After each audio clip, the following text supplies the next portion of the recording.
Hello future doctors, मैं हूं अविनाश और इस वीडियो में हम समझने वाले हैं सबसे इंपॉर्टेंट चीज की नीट एग्जामिनेशन में, जिसमें आपकी कोई भी हेल्प नहीं कर सकता। इसमें सिर्फ और सिर्फ आपका ही रोल है, वो है ओएमआर का सही फिल होना। अब मैं एक छोटी सी कहानी आपको बताता हूं। आपने नीट एग्जामिनेशन के दिन 4 क्वेश्चंस अटेम्प्ट किए। 4 क्वेश्चंस में से 3 क्वेश्चंस आपके गलत हो गए। कितने माइनस हुए? -3। एक क्वेश्चन सही किया जिसके 4 नंबर आए, तो 4 - 3 = 1। अब आप बोलोगे सर ये लॉजिक तो बिल्कुल सिंपल लॉजिक है, ये चीज तो हमें भी पता है। आपको ये समझना पड़ेगा, ओएमआर भरते टाइम भी अगर गलती करते हो, प्रेशर में आते हो, तो बहुत दिक्कत होगी। क्यों? क्योंकि आपको एक सिंपल सी चीज समझनी है। एक ब्लैंक कैनवस तो आपको मिलता नहीं है ओएमआर के टाइम पे। आपके पास डॉट्स होते हैं, मतलब एक सर्कल होता है जिसको आपको फिल करना पड़ता है। अब सबसे बड़ी चैलेंज स्टूडेंट्स के साथ क्या होती है? पहली चीज तो वो ये करते हैं कि सर हम एक काम करते हैं, सिर्फ और सिर्फ फिजिक्स के क्वेश्चंस करेंगे। तो फिजिक्स में कितने क्वेश्चंस आएंगे? आपके पास 60 क्वेश्चंस आएंगे। आपने कहा सबसे पहले मैं फिजिक्स करता हूं, फिर आपने कहा मैं बायो करूंगा, फिर आपने कहा मैं केमिस्ट्री करूंगा। अब उसमें चैलेंज ये है, फिजिक्स के 5वें क्वेश्चन में फंस गए, फिजिक्स के 7वें क्वेश्चन में फंस गए, केमिस्ट्री जा नहीं पा रहे हो, बायो जा नहीं पा रहे हो, और वहां पे टाइम वेस्ट हो रहा है। क्यों? क्योंकि आपके आपके पास इस साल गिनती के 180 मिनट्स ही होने वाले हैं, और 180 मिनट में 180 क्वेश्चंस ही करने हैं। तो पहली गलती तो आप ये कर देते हो कि भाई मैं सब्जेक्ट वाइज ही ओएमआर फिल करने वाला हूं। दूसरी गलती क्या है? 1 बाय 1, पहला क्वेश्चन, दूसरा क्वेश्चन, तीसरा क्वेश्चन, चौथा क्वेश्चन।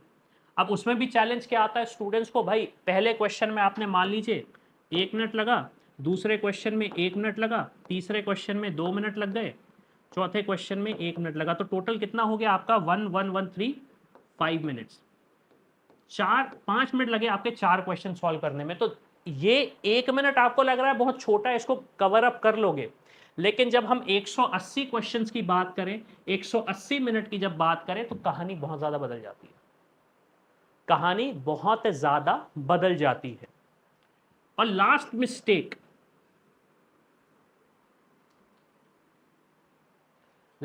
तो ऑब्वियसली बात है स्टूडेंट्स ऐसी करते हैं जल्दबाजी में। ये हमारे पास 4 ऑप्शंस हैं। ये मान लीजिए क्वेश्चन नंबर 1 है, ये क्वेश्चन नंबर 2 है, और इसका आंसर मान लीजिए आपने कहा फर्स्ट का आंसर ए है, आपकी तरफ से ए आया, और टीचर ने एकदम से बोला बेटा साइन कर दो, जल्दी जल्दी वेरिफिकेशन करो, और आपने कहा ठीक है अच्छा हो गया, और आपने यहां पे कर दिया। अब जब 2 में आपने ए कर दिया, 2 का आंसर अगर ए होगा तो जाके आपको 4 मिलेगा, अदरवाइज आपका ये सीधा सीधा -1 हो जाएगा। सीधा सीधा -1 हो जाएगा। ये चीज आपको पता होगा, बुकलेट में भी है, जो भी सारी इंफॉर्मेशन है आपको मिलती रहेगी, लेकिन आपको ये चीज पता करनी पड़ेगी, इसका कोई सॉल्यूशन नहीं है। अब आपने बोला सर इसका आंसर ए तो है नहीं, इसका आंसर सी है, तो आपने कहा एक काम करता हूं मैं सी भी मार्क कर देता हूं। सी मार्क करने से क्या होगा? सही क्वेश्चन का आंसर मिल जाएगा। लेकिन आपको पता है एनटीए इस चीज में एंटरटेन आपको नहीं करने वाला है। एनटीए आपको इस चीज में एंटरटेन नहीं करने वाला है। तो इसका सॉल्यूशन अगर एक तरीके से दिया जाए, तो पहली चीज तो यह है कि अब आप जितने भी मॉक्स दे रहे हो, वो सारे के सारे ओएमआर में ही दो। दिन में अगर 20 एग्जाम दे रहे हो, तो 20 के 20 एग्जाम ओएमआर में दो। लॉजिकल सी चीज है, समझनी पड़ेगी, ठीक है। दूसरी चीज कर सकते हो तो डिवाइड कर लो। डिवाइड कर लो क्या? आपने कहा मैं 10 क्वेश्चन कंप्लीट करूंगा, 10 मार्क करूंगा, उसके बाद मैं मूव करूंगा, 10 क्वेश्चन करूंगा, 10 फिल करूंगा, मूव करूंगा, 10 क्वेश्चन करूंगा, 10 मार्क करूंगा, 10 फिल करूंगा। ये स्ट्रैटेजी अपना सकते हो। तो आपके पास एक टाइम लिमिट रहेगी, आप उस हिसाब से अपने मूवमेंट कर सकते हो। अब जरूरी नहीं आपने कहा कि सर आपने 10 बोला था तो हम 10 करेंगे, नहीं ऐसा नहीं है।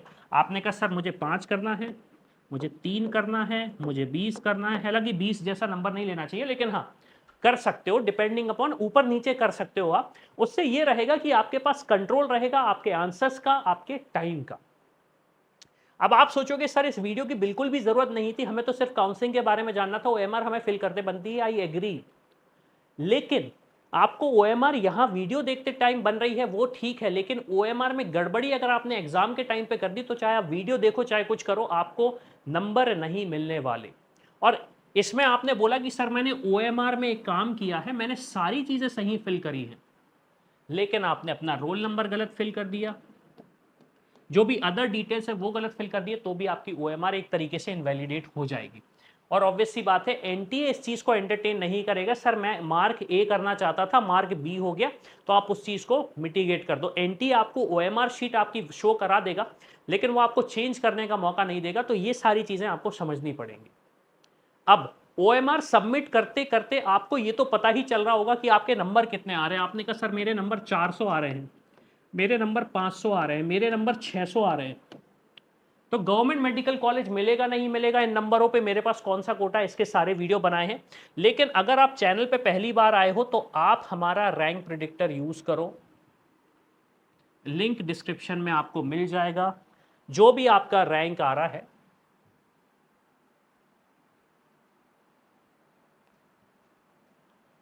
जो भी आपकी रैंक आ रही है वो रैंक आप पुट करिए।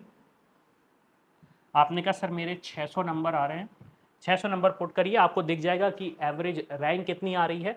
हमारे काफ़ी सारे काउंसलिंग टूल्स बने हुए हैं, उन टूल्स को यूज़ करके फाइंड आउट करो कि आपको कौन सा ऑप्शन मिल सकता है। बहुत सारे अंडर प्रोसेस में है, वो भी मिल जाएगा। और उसके साथ साथ अगर लगता है कि बैकअप ऑप्शन अब्रॉड को चूज करना चाहते हो, दूसरे कोर्सेज को चूज करना चाहते हो, तो हमारी टीम को रीच आउट करो, डिस्क्रिप्शन में डिटेल्स मिल जाएंगे आपको। समझो कि हम आपको कैसे हेल्प कर सकते हैं, क्योंकि अगर मैं बताऊं अब्रॉड का भी सिचुएशन, अब्रॉड का सिचुएशन ये रहता है कि जो लो फीस के जो कॉलेजेस होते हैं वहाँ पे एडमिशन जल्दी क्लोज हो जाते हैं एज सुन एज नीट का रिजल्ट आने के बाद। तो कोशिश करो अभी से ही सारा प्रोसेस कर लो। तो इसी के साथ मैं हूँ अविनाश, मेरा काम है रास्ता दिखाना, उस पर चल के डॉक्टर बनना आपका। I hope you like this video. For more such videos, keep watching our channel. And do not forget to like, share and subscribe.